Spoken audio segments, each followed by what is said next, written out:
21 सितंबर से अनलॉक 4 की शुरुआत हो गई है, जिसमें 21 सितंबर से मजहबी तकरीबात में लोगों के शामिल होने की तादाद में भी रियायत देते हुए 100 लोगों तक शामिल होने की इजाज़त दी गई। लेकिन इस ताल्लुक से मुकम्मल तौर पर गाइडलाइन जारी न किए जाने से मजहबी रहनुमाओं में बेचैनी का आलम है। ख़ास तौर पर मंदिर, मस्जिद, गिरजा और गुरुद्वारों में इबादत के लिए आने वाले लोगों की तादाद को लेकर कोई वाज़ेह हिदायत जारी न होने से मजहबी और मिली तंजीमों के जिम्मेदारान पसोपेश के आलम में है और हुकूमत से मजहबी मकामात को भी खोले जाने का मुतालबा कर रहे हैं। इसी सिलसिले में मेरठ में जमत उलमा हिंद शहर मेरठ और ऑल इंडिया मिली काउंसिल के जिम्मेदारान और कारकुनान ने ज़िला और पुलिस इंतजामिया के आला अफसरान से मुलाकात करके अपने मुतालबात पेश किए। आपने बाजार खोल दिए, मार्केटें खोल दी, मॉल खोल दिए, शराब खाने खोल दिए और कोई सोशल डिस्टेंसिंग भी नहीं है वहाँ, तो फिर इन मस्जिदों के अंदर तो जो लोग आते हैं वो तो बाकायदा पाक साफ होकर आते हैं। इबादत करने के लिए क्यों नहीं मौका दिया जा रहा? मस्जिदों के अंदर वही 5 आदमी नमाज पढ़ रहे हैं, सोशल डिस्टेंसिंग के साथ पढ़ रहे हैं, तो भाई इबादत खाने जितने भी हैं, तो क्या यहीं से कोरोना फैल रहा है? बाकी किसी जगह से कोरोना नहीं फैल रहा, मार्केटों से कोरोना नहीं फैल रहा, शराब खानों से कोरोना नहीं फैल रहा, मॉल से कोरोना नहीं फैल रहा, मस्जिदों से, इबादत गाहों से, मंदिरों से, गिरजाओं से, गुरुद्वारों से कोरोना फैल रहा है। हमारी डीजीपी से बात हुई, हम लोगों ने मुतालबात ये रखे हैं कि जैसा कि हमको गाइडलाइन का पता चला है कि 21 तारीख से यूपी के अंदर जो है सामाजिक, धार्मिक और राजनीतिक जितने भी कार्यक्रम होंगे उसके अंदर 100 आदमियों को शामिल होने की इजाज़त दी जा रही है। ख़ास तौर से शादी ब्याह के लिए भी 100 आदमियों की परमिशन दी गई है। लेकिन हमने उसमें इस बात को बताया कि लेकिन मस्जिद, मंदिर, गुरुद्वारा और चर्च इसका उन्होंने कहीं जिक्र नहीं किया है। इसलिए हमने इनसे ये मुतालबा किया है कि जब आप राजनीतिक और तमाम सामूहिक और इसी तरह के धार्मिक कार्यों के लिए 100 आदमियों को आप परमिशन दे रहे हैं 21 तारीख से, तो मस्जिद, मंदिर, गुरुद्वारा को क्यों न दे रहे हैं। झारखंड में मसाजिद को खुलवाने की मुहिम शुरू की गई है। रांची शहर काजी कारी जान मोहम्मद रिजवी और इकरा मस्जिद के खतीब अब्दुल्ला कासमी ने ज़िले की तमाम मसाजिद के ज़िम्मेदारान को मकतूब रवाना किया है। इन दोनों ने मसाजिद के ज़िम्मेदारों से वज़ीर आला हेमंत सोरेन के नाम ख़त लिखकर इबादत गाहों को खुलवाने की अपील करने को कहा है।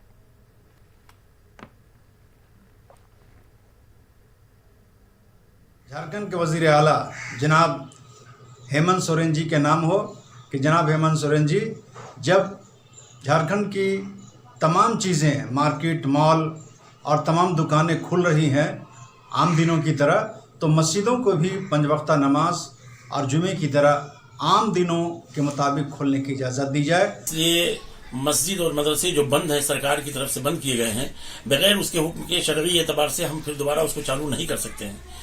लिहाजा हम सरकार से गुजारिश करेंगे कि इसे जल्द से जल्द चालू करने की इजाज़त दी जाए और इसके लिए मैंने पूरे झारखंड के मसाजिद और मस्जिद के जिम्मेदारों से गुजारिश की है कि 20 सितंबर 2020 तक एप्लीकेशन अपने इकरा मस्जिद में लाकर जमा कर दें और वो एप्लीकेशन जो हो वो चीफ मिनिस्टर हेमंत सोरेन साहब के नाम से दिया जाए और इंशाअल्लाह ये सारी एप्लीकेशंस आ जाने के बाद बैठकर हम लोग मशवरा करेंगे और कारी जान मोहम्मद और उबैदुल्ला कासमी साहब की क़यादत में एक डेलीगेशन और तमाम एप्लीकेशंस लेकर के और मुलाकात करके ये अर्जदाश्त पेश किया जाएगा।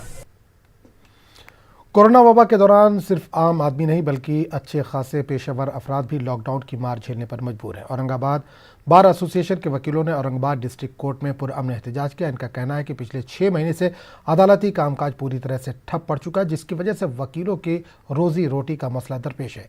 वकीलों का कहना है कि हालिया अरसे में 60 से ज़्यादा वकीलों ने बेरोजगारी के सबब खुदकुशी कर ली। वकीलों ने फौरी अदालती सरगर्मियों की बहाली का मुतालबा किया और हुकूमत से मांग की कि इन्हें हर माह कम अज़ कम 15,000 रुपये इमदाद के तौर पर दिया जाए ताकि वकीलों के ख़ानदान भुखमरी का शिकार ना होने पाए। के साथ अगर ऐसी सिचुएशन हो रही होंगी तो सोचो कि आम लोगों के साथ कैसी सिचुएशन हो रही होंगी, कि सिचुएशन वो फेस कर रहे होंगे। आज तक 60 लोगों ने पूरे महाराष्ट्र भर में 60 एडवोकेट्स ने सुसाइड किया है। इसका जिम्मेदार कौन है? आज कोविड की सिचुएशन चल रही है, हम लोगों को भी हमारी अपनी फैमिली है, अगर कोई कोविड से बीमार होता है, कोई फैमिली मेम्बर्स होता है तो उसका इलाज कैसे करवाएंगे। 7 महीने से ठीक है, 1-2 महीने की बात चल जाती है, हमने कुछ नहीं किया, लेकिन आज 7 महीने से कोर्ट बंद है, सभी बिजनेस स्टार्ट हो चुके हैं, फिर कोर्ट ही क्यों बंद है। मैं कहती हूँ कि आज जजेस और स्टाफ ही कोर्ट में आ रहे हैं, क्या उनकी पेमेंट देने के लिए कोर्ट चल रहा है या कॉमन लोगों को जस्टिस दिलवाने के लिए कोर्ट चल रहा है, ये बात मुझे समझ में नहीं आ रही है। तो आज हमारी ये बहुत ही शांतिपूर्ण आंदोलन हम ये कर रहे हैं और हमारी डिमांड है कि एडवोकेट्स को लोन दिया जाए और 15,000 रुपये उनको मुआवजा दिया जाए हर मंथ का, जब अभी तक का पूरा। कोरोना वबा के सबब लॉकडाउन में घर में बैठे बैठे बड़े बच्चे सभी बेजार हो गए थे। बच्चों के स्कूल, ट्यूशन क्लासेस, मदरसा सभी बंद है। ऐसे में वो घर पर पढ़े भी तो कितना। इसीलिए बच्चों की बोरियत को दूर करने और उन्हें मसरूफ़ रखने के लिए मुंब्रा से निकलने वाला बच्चों का माहनामा रिसाला जन्नत के फूल की इंतजामिया की जानिब से ऑनलाइन ड्राइंग मुकाबले का इनेकाद किया गया।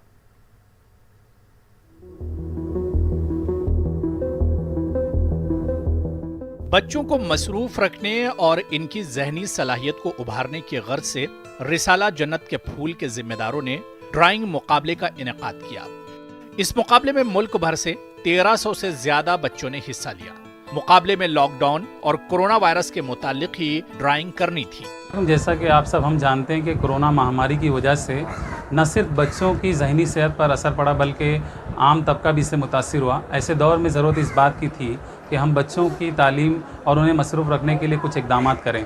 इस ताल्लुक़ से मैं शुक्रगुज़ार हूँ आली जनाब इनायतुल्लाह साहब का कि उन्होंने बच्चों को इस बोरियत को, इस थकन से और इस जहनी मतलब कुफ्त से बाहर आने के लिए उन्होंने एक ड्राइंग के मुकाबले का इनेकाद किया। ड्राइंग के लिए कंपटीशन के लिए एक ऑनलाइन में अपना लॉकडाउन व्हाट्सएप में एक मैसेज दिया था, उसमें 1350 बच्चों ने पूरे इंडिया से भाग लिए और उसमें हमारे महाराष्ट्र बोले, केरला बोले, कहीं से भी बच्चों ने उनको ऑनलाइन सर्टिफिकेट दिया गया 1350 बच्चों को।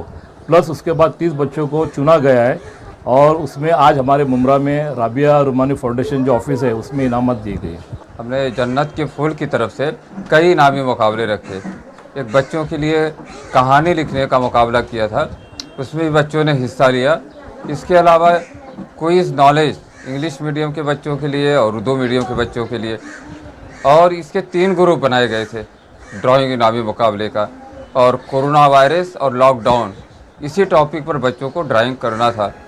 असातिज़ा का कहना है कि लॉकडाउन के मौके पर इतने ज्यादा बच्चों का मुकाबले में हिस्सा लेना इस बात की दलील है कि बच्चे घरों में बैठे काफी बोरियत महसूस कर रहे हैं, इसलिए इन्हें मशगूल रखना निहायत जरूरी है। इस महामारी के दौर में, इस लॉकडाउन के दौर में इतने ज़्यादा बच्चों का हिस्सा लेना वाकई काबिल फ़ख्र की बात है। और ज़्यादा बच्चों ने हिस्सा लिया, इसलिए 3 ग्रुप के अंदर बच्चों को तकसीम किया गया, A, B और C, ताकि ज़्यादा से ज़्यादा बच्चों को जो है इनामत दिया जा सके।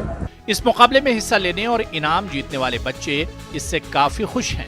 ये जन्नत के फूल की तरफ से ऑनलाइन ड्राइंग कंपटीशन था, इसमें हम लोग के दोस्त लोग भी हिस्सा लिए और ये सब इनाम मिला मुझे। जन्नत के फूल नामे रिसाला किसी तारीफ का मोहताज नहीं। लॉकडाउन के ज़माने से पहले और लॉकडाउन के दरमियान बच्चों की तरबियत और उनकी मसरूफियत का खास ख्याल रखा। मैं तमाम ही मुअज़्ज़िज़ीन, जिम्मेदारान और मुस्तफ़ा सर का शुक्रिया अदा करना चाहूँगी। माहनामा रिसाला जन्नत के फूल की जानिब से बच्चों के लिए ड्राइंग, तकरीरी और तहरीरी मुकाबलों का अक्सर इनेकाद होता है, जिसका मकसद बच्चों को तालीमी तौर पर मसरूफ रखना और इन्हें सीरियल और कार्टून से दूर रखना और इनकी जहनी सलाहियतों को उजागर करना है। न्यूज़ 18 उर्दू के लिए मुंब्रा से अनवारुल हक की रिपोर्ट। शिवसेना और फिल्म अदाकारा कंगना रनावत के दरमियान पैदा हुआ तनाज़ा अब मुंबई और महाराष्ट्र के बाहर भी सियासी अखाड़ा बनता जा रहा है। कंगना के अलावा बीजेपी और इसकी झैली तंजीमें भी शिवसेना के खिलाफ खुलकर मैदान में आ गई हैं। आज मेरठ में भी हिंदू युवा वाहिनी ने कंगना की हिमायत और शिवसेना के खिलाफ एहतजाजी मुजाहरा किया और उद्धव ठाकरे का पुतला नजर आतिश किया।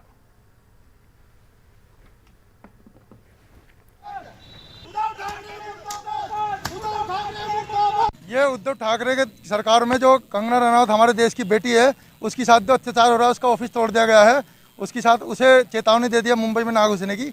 उसके विरोध प्रदर्शन में हमने उद्धव ठाकरे का पुतला फूंका है और इस पुतला फूंकने के साथ चेतावनी दे रहे हैं कि अगर इस कार्रवाई को उसने नहीं रोका तो हिंदू युवा भारत इससे ऊपर के स्तर पर जाएगी और इससे बड़े राष्ट्रीय स्तर पर प्रदर्शन करेगी। आज हमने प्रदर्शन इसलिए किया है कि जो कंगना रनावत भारत की बेटी, उसके ऊपर शिवसेना अत्याचार कर रही है। ये अत्याचार हिंदू वाहिनी भारत बिल्कुल नहीं सहेगी। मजलिस इत्तेहादुल मुस्लिमीन के एमपी इम्तियाज़ जलील महाराष्ट्र के वज़ीर आला के दिफा में आ गया है। इम्तियाज़ जलील ने कंगना रनावत और वज़ीर आला मामले में ट्वीट करते हुए कहा कि वज़ीर आला की तौहीन नाकाबिल बर्दाश्त है। वो एक रियासत के सरबराह हैं। इख्तिलाफात अपनी जगह, लेकिन ज़बान का इस्तेमाल हद में रहकर करना चाहिए। जो मुख्यमंत्री है इज़्ज़त-माब जनाब उद्धव ठाकरे साहब, ये सिर्फ शिवसेना के मुख्यमंत्री है या कांग्रेस या राष्ट्रवादी के मुख्यमंत्री, ऐसा नहीं है। इनकी सरकारें हैं, ये मेरे भी मुख्यमंत्री है। और उनके ख़िलाफ़ अगर कोई गलत बयानी करता है, गलत लफ्ज़ों का इस्तेमाल करता है, तो किसी भी स्तर के ऊपर कोई भी महाराष्ट्रियन इसको बर्दाश्त नहीं करेगा। और जिस तरह की भाषा का इस्तेमाल उद्धव साहब के ख़िलाफ़ किया गया है, मैंने उसकी निंदा की है कि आप बहस कर सकते हैं, आप डिबेट कर सकते हैं, वाद विवाद आप कर सकते हैं, लेकिन अगर गलत लहजों का इस्तेमाल अगर आप करते हैं तो वो आपकी मानसिकता क्या है, आपकी संस्कृति क्या है, आपका कल्चर क्या है, वो उस बात को दर्शाता है। मेरा उद्धव साहब की पार्टी के साथ वैचारिक मतभेद है, पॉलिटिकल मतभेद है, आइडियोलॉजिकल डिफरेंसेस है, वो रहने भी चाहिए इसमें, लेकिन इसका मतलब ये नहीं है कि मैं उन्हें अपना दुश्मन समझकर गाली गलौज के साथ बात करूं या उनसे अरी तुरी के अंदर बात करूं। एक ओहदे की मर्यादा होती है, उसका एक रिस्पेक्ट होता है, कम से कम उसका रिस्पेक्ट करिएगा। और उसके बाहर अगर गए आप, तो मेरे हिसाब से वो आपकी तहजीब क्या है उसको बताती है। बेंगलुरु के आरटी नगर पुलिस स्टेशन में सीसीटीवी कैमरों के जरिए जराइम का पता लगाने के लिए खुसूसी यूनिट कायम की जा रही है। रियासत के वज़ीर दाखिला बिस्वराज बोम्मई ने 2 करोड़ रुपए की लागत से तैयार होने वाले सीसीटीवी सर्विलेंस यूनिट का संग बुनियाद रखा। मुकामी एमएलए भारती सुरेश ने कहा कि बेंगलुरु महानगर पालिका के फंड से ये यूनिट 2 माह के अंदर कायम किया जाएगा। इस यूनिट से 300 सीसीटीवी कैमरे नस्ब किए जाएंगे। इस यूनिट की मदद से पुलिस स्टेशन में ही बैठकर जुर्म की वारदात का पता लगाया जा सकेगा।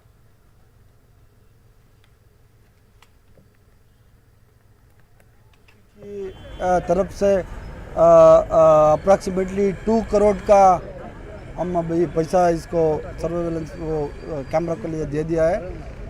ये कमांडिंग सेंटर होगा।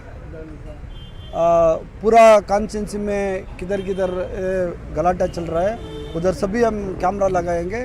उसका कमांडर सेंटरिंग इधर होंगे, तो किधर वो लफड़ा हुआ तो क्राइम हुआ तो इधर ही बैठ के सभी देख सकता है और कौन क्राइम करने वाला को पकड़ सकता है। कैसा है सर आपके कॉन्स्टिट्यूएंसी में क्राइम का जो ये है? नहीं, हमारा कॉन्स्टिट्यूएंसी में क्राइम का कुछ प्रॉब्लम नहीं है। मेरे हिसाब से पूरा बेंगलुरु को हम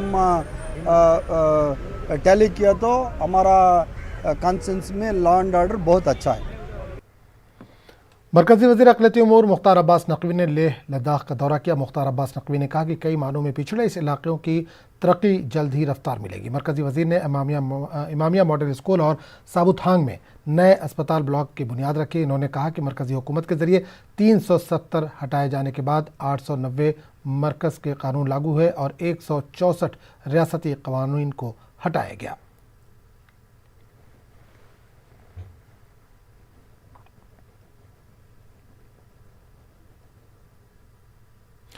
कोरोना वबा के पेश नज़र अलीगढ़ मुस्लिम यूनिवर्सिटी इंतज़ामिया ने जिन दाखिला इम्तहानात को मुलतवी किया था, आज इसकी नई तारीखों का ऐलान कर दिया गया। इंतज़ामिया इस मरतबा मुल्क भर में इजाफी सेंटर कायम करके तलबा के इम्तहानात कराने का फैसला किया है। वहीं कोविड के दौर में सोशल डिस्टेंसिंग के साथ गाइडलाइन पर अमल करते हुए हर सेंटर पर आइसोलेशन रूम भी बनाया जाएगा। एमयू के कंट्रोलर इम्तहान प्रोफेसर मुजीबुल्लाह जुबैरी ने न्यूज़ 18 से बात करते हुए बताया कि तलबा को आमदोरफ्त में दिक्कतें ना हो, इसलिए कुछ नए सेंटर कायम किए जाएंगे। वहीं हमने तमाम इम्तहानात की तारीखों को करीब रखा है ताकि जो तलबा एक से ज़ायद इम्तहानात में शरीक हो रहे हैं वो अपने सेंटर पर पहुँच कर तमाम इम्तहानात में शरीक हो सकें। हमारे जो एंट्रेंस टेस्ट हैं वो हमने पोस्टपोन कर दिए थे, क्योंकि गवर्नमेंट ने जो नेशनल लॉकडाउन किया था कोविड की वजह से, और अब क्योंकि गवर्नमेंट ने गो हेड दे दिया है और तमाम टेस्ट नीट और जेई वगैरह भी होने लग गए, तो हमने भी अपने टेस्ट का शेड्यूल निकाल दिया है। और हमारे जो स्कूल के टेस्ट थे वो हमने 23 अक्टूबर को, 23 अक्टूबर को और 27 अक्टूबर को शेड्यूल किए, 6वीं और 9वीं के। और 11वीं का टेस्ट जो हमारा 11वीं और डिप्लोमा का टेस्ट है वो 1 नवंबर को है। बीए बीएससी का टेस्ट 8 नवंबर को है, बीटेक का टेस्ट 9 नवंबर को है, BLLB का टेस्ट 10 नवंबर को है। कोशिश ये करी है कि जो बच्चे अगर जैसे 12वीं वाले बच्चे हैं तो उनके टेस्ट अगल बगल लगाए जाएं, ताकि अगर उन्हें भी इस कोविड के हालात में कम चलना पड़े और एक बार अगर अपने सेंटर पहुँचे तो 2-1 टेस्ट अगर उन्हें देने हैं तो साथ साथ दे लें।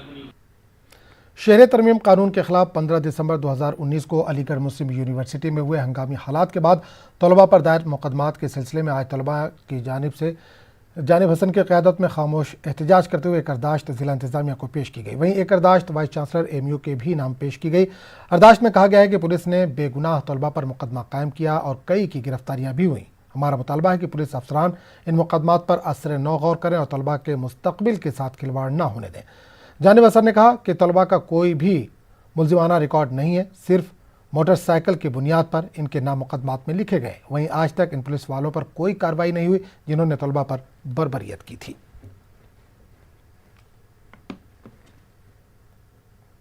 मतलब जितने भी लड़के हैं, जितने लड़कों को गिरफ्तार किया, कोई किसी भी लड़के पर कोई भी क्रिमिनल चार्जेस या उनका कोई भी रिकॉर्ड ऐसा है नहीं है।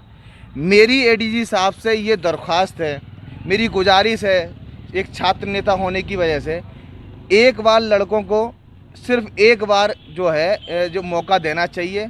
लड़कों पर जो फर्जी मुकदमे लगाए गए हैं या तो इंक्वायरी सेटअप करें या फिर फर्जी मुकदमों को खुद ही तत्काल उसको जो है ख़त्म करें। इसी की एक डेलीगेशन, यूनिवर्सिटी का एक डेलीगेशन जिसमें कुछ टीचर्स हों, वाइस चांसलर उनसे नॉमिनेट करेंगे और कुछ यूनिवर्सिटी के एडमिनिस्ट्रेशन के लोग हों, 1-2 स्टूडेंट रिप्रेजेंटेटिव हों, वो ADG लॉ एंड ऑर्डर से जा कर के मिले और मिलने के बाद में जो हमारे जो मसले अभी इसमें इन्होंने उठाए हैं वो उनके सामने रखें और उनसे दरख्वास्त करें कि साहब जो इनोसेंट, ये बात देखिए बार बार जो है वो ये कर रहे हैं कि जो इनोसेंट बच्चे हैं जिनके खिलाफ कोई कॉन्क्रीट एविडेंस नहीं है, उनको इस मुकदमे से बरी किया जाए, क्योंकि इससे उनका करियर पे फ़र्क पड़ेगा।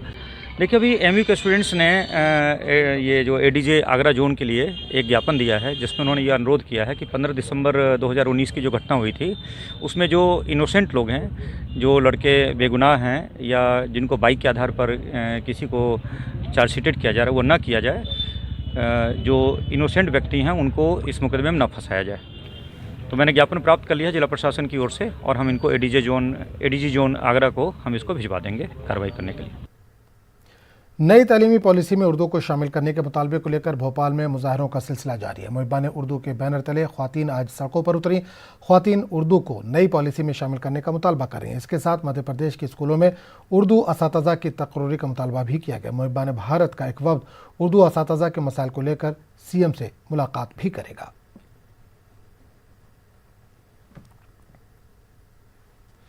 बेरोजगारी और मुआशी बदहाली को लेकर इलाहाबाद यूनिवर्सिटी में होने वाले तलबा के एहतजाज को पुलिस ने ताकत के बलबूते पर ख़त्म कराने की कोशिश की। इस दौरान तलबा और पुलिस के दरमियान झड़प भी हुई। तलबा यूपी में सरकारी नौकरियों में भर्ती के अमल को दोबारा शुरू करने और सिपाही भर्ती इम्तहानात को जल्द कराने का मुतालबा कर रहे थे। इलाहाबाद यूनिवर्सिटी के सामने होने वाले इस एहतजाजी मुजाहरे में बड़ी तादाद में तलबा ने शिरकत की। तलबा ने मुल्क के खस्ता होती मुआशी सूरत हाल और बेरोजगारी जैसे मसाइल पर हुकूमत के खिलाफ जमकर नारेबाजी की।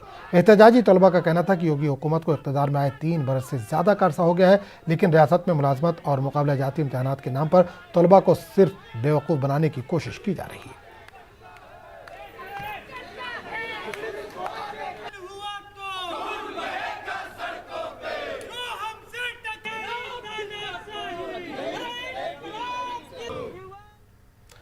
प्रोफेसर पार्थसारथी राय के खिलाफ NIA की जानिब से तहकीकात को अफसोसनाक बताते हुए कोलकाता के दानिश्वरों ने NIA तहकीकात वापस लेने का मुतालबा किया। इसके खिलाफ कोलकाता में हुए एहतजाज में मुख्तलिफ कॉलेज व यूनिवर्सिटीज़ के प्रोफेसर व तलबा ने शिरकत की। NIA भीमा कोरेगांव मामले में इनसे मुंबई में पूछताछ कर रही है। Professor Partho Rai Indian Institute of Science Education and Research में एसोसिएट प्रोफेसर हैं।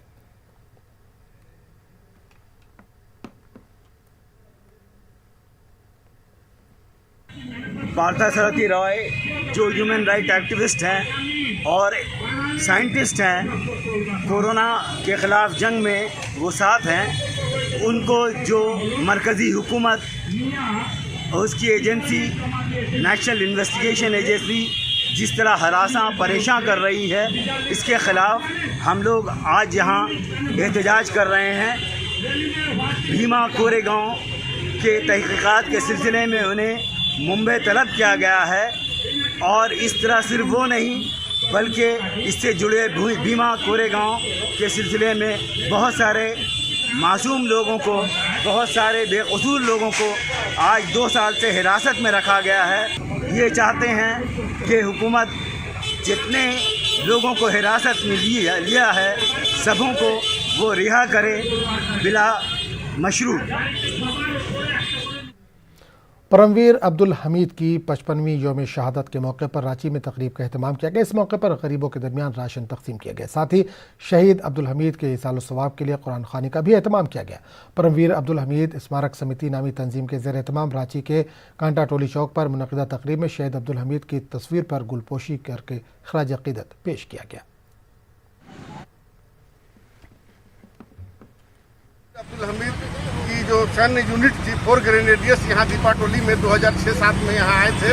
उस समय उनके सैन्य अधिकारी लेफ्टिनेंट कर्नल राम निवास ने तत्कालीन मुख्यमंत्री अर्जुन मुंडा और तत्कालीन राज्यपाल सैयद शिफ्ते रजी एवं प्रशासन के अधिकारियों को लगातार पत्राचार किया कि परमवीर अब्दुल की रांची के लोगों में अपने सैन्य वीरों को, शहीदों को सम्मानित करने की परंपरा रही है, जिसका जीता जागता उदाहरण परमवीर अल्बर्ट एक्का चौक पर उनकी जीवन प्रतीत होती प्रतिमा है। परंतु परमवीर अब्दुल हमीद चौक कांटा टोली में मात्र एक बिजली का खंभा है जो किसी भी प्रकार से युवाओं को देशभक्ति के लिए प्रेरित नहीं करता है। इतना लगातार उन लोगों ने कॉरेस्पॉन्डेंस किया और जब जो यूनिट जाने लगी तो उन लोगों ने कहा कि क्योंकि मैं पेशे से हाईकोर्ट का वकील हूँ और मैं यहाँ के प्रधान महासचिव हूँ परमवीर अब्दुल हमीद स्मारक समिति का, तो उन लोगों ने ये प्रभार मुझे सौंपा कि हम लोग फौजी हैं, जंग लड़ते हैं सर। मखदूश रास्तों के ताल्लुक से रियासती हुकूमत और म्यूनसिपल इंतजामिया को मुतवज्जे करने के लिए 2 रोज़ कबल औरंगाबाद के MP इम्तियाज़ जलील ने अपने हमियों के साथ रेलवे स्टेशन के फ्लाईओवर ब्रिज पर रास्ता रोको एहतजाज किया था, जिसकी वजह से हुक्म इम्तना की खिलाफ वर्जी की पादाश में इम्तियाज़ जलील और उनके 70 कारकुनों के खिलाफ पुलिस ने मामला दर्ज किया। इम्तियाज़ जलील ने इसका क्रेडिट लेते हुए कहा कि हमारे एहतजाज का नतीजा ये हुआ कि रास्तों की मरम्मत शुरू हो गई। अगर हमारे एहतजाज से अवामी मसाइल हल होते हैं तो हम ऐसे मुकदमात का खैर मकदम करते हैं। सड़कों की हालत क्या है ये सभी आप लोगों ने आपने देखा है और लोगों का गुस्सा इस कदर बढ़ चुका है कि लोग अब बर्दाश्त करने के लिए तैयार नहीं है। लोग कहते हैं कि हम टैक्सेस भरते हैं लेकिन हमारे नसीब में इस तरह की रोड क्यों आती है। तो मैंने एक आंदोलन किया, एक छोटा सा आंदोलन किया, एक 10-15 मिनट के लिए वहाँ पर गया ताकि प्रशासन को ये बता सकूं कि देखिए ये सड़क है। औरंगाबाद शहर के बाहर निकलते ही, रेलवे स्टेशन के बाहर आते ही हम स्वागत करते हैं लोगों का कि इतने बड़े बड़े खड्डों से। तो मैं जाकर वहाँ पर कम से कम दिखाऊं कि ये खड्डों की हालत, यहाँ से लोग कैसे गुजरते होंगे करके, बस इतना सा आंदोलन किया गया। तो मेरे खिलाफ, मेरे 70 कार्यकर्ताओं के खिलाफ, सबके खिलाफ केसेस रजिस्टर कर दिए। तो अब एक बात सुन लीजिएगा, लेकिन उसका नतीजा ये हुआ कि दूसरे ही दिन महानगर पालिका को वहाँ पे काम शुरू करना पड़ा। अगर मेरे आंदोलन की वजह से मेरे ऊपर केसेस होते हैं लेकिन काम होता है तो मैं पुलिस और प्रशासन को बताना चाहता हूँ, एक नहीं आप 100 केसेस रजिस्टर करिए, मैं दोबारा सड़क के ऊपर आऊँगा, लोगों के हित में रहेगा, लोगों के फ़ायदे के लिए रहेगा। तो मुझे मालेगांव म्यूनसिपल कॉरपोरेशन की माहाना जनरल बॉडी मीटिंग ऑनलाइन जारी थी। जिस मीटिंग हॉल में बैठकर ऑनलाइन मीटिंग की जा रही थी वहां MIM के 3 कॉरपोरेटरों ने घुसकर ज़बरदस्त हंगामा आराई करते हुए खातून मेयर ताहिरा शेख रशीद के साथ बदकलामी और बदतमीज़ी की। खातून मेयर ने MIM के तीनों कॉरपोरेटरों के खिलाफ मामला दर्ज करवाया है। वहीं दूसरी तरफ MIM के कॉरपोरेटरों का कहना है कि इन्होंने अपने जायज़ मुतालबात को मेयर के सामने रखने के लिए जमहूरी तरीके का इस्तेमाल किया, क्योंकि ऑनलाइन मीटिंग में इनकी आवाज़ को बंद कर दिया जा रहा था। इस मामले से मेयर के हामियों में गुस्से की लहर दौड़ गई। और ये हमला मुझ पर 2 मरतबा MIM के लोगों ने किया, 2 मरतबा मुझ पर हमला हुआ है। इससे पहले मैंने उस हमले को नज़रअंदाज कर दिया, लेकिन इस मरतबा उन्होंने बड़ा हमला किया है। वो लोगों ने मेरे ऊपर उन्होंने हाथ उठाया है, मारने के लिए दौड़े हैं।